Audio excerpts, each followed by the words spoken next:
Dungeons and Dragons nerds, add Liar's Dice to your games. If you don't know what Liar's Dice is, I'm going to explain it for you and you're going to understand why it can be so much fun to add into your games. So for Liar's Dice, you're going to want 3 or more people, but you can actually still play it with only 2, and you're going to need everybody to have access to 5d6s. How the game works is that everybody rolls their 5d6 in secret. Then you can roll a d6 to determine who goes first, assuming you have 6 or less players, of course. If you have a bigger group, go up in the dice size. The person whose number is chosen will start the game by basically saying how many dice of a certain number they think are in play. That means they're calculating, if you have 5 players, 25 dice, and they're thinking, oh, I think based on what I have that there are going to be 5 4s. At that point, it would move to the next player who has a couple of options. They can either call BS on the previous person, thinking there's no way that there are 5 4s out of these dice. The second option is that they can just continue to go by saying that there is either 6 4s or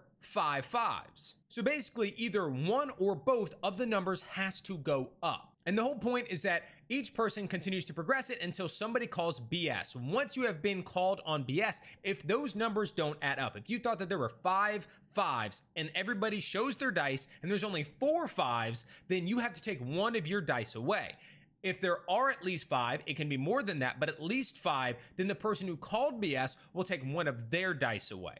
And of course, it dwindles down as it goes around and around and around. The next person who goes is the one who lost the dice. So it's a game of deceit and number counting, which makes it really fun because as the number of dice goes down, because people have gotten dice eliminated, you have to start thinking differently of what are the chances that some of these numbers can still reach 5 6s or 8 6s or anything like that. If you want to tie in the characters a little bit more, let's say you have a rogue that has gambling tools or something like that, you can always say that they get 1 free dice. So if they call BS or they get called out on one, they may just sneak one back in and continue to play without having that one negative. That's just one example of ways that you can bring the characters into these games. It's a lot of fun. You can throw it in for gambling situations in your game. Downtimes if they're at the tavern, somebody can approach them for a role play moment and just say, hey, you want to participate in a game? And then they can jump in and do that. You can play the house, so you get to participate rolling your own dice, and then have them put some gold or silver on it. It's a lot of fun.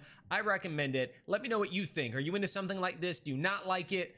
Share it down in the comments. If you have other games, make sure to share those too. And if you want more tips just like these, make sure to follow.